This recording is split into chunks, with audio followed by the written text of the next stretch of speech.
Hüseynçiyəm, bu qeyrəti Ağam Hüseyndən almışam. Cəsarəti, şücaəti Ağam Hüseyndən almışam.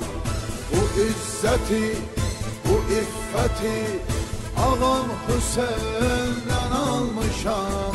Bu isməti, ləyaqəti Ağam Hüseyndən almışam. Hüseyn, Hüseyn, Ağam Hüseyn, Hüseyn, Hüseyn, Ağam Hüseyn. Hüseyn, Hüseyn, Ağam Hüseyn, Hüseyn, Hüseyn, Ağam Hüseyn.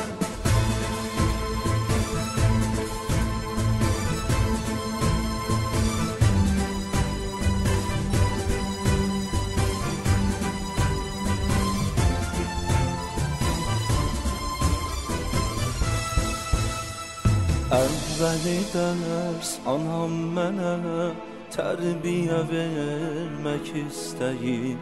Gözün yaşın qatıb südə verib mənə roza deyib. Ruhum o gündən Hüseynin pərçəmini kəfən geyib. Bu məktəbi, bu ibrəti Ağam Hüseyndən almışam.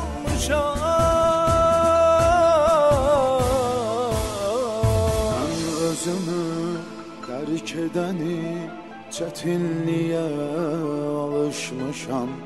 Zülümlərə baş əyməyib zalim ilə tutaşmışam. Zəmanənin Yezidləri ilə hər zaman vuruşmuşam.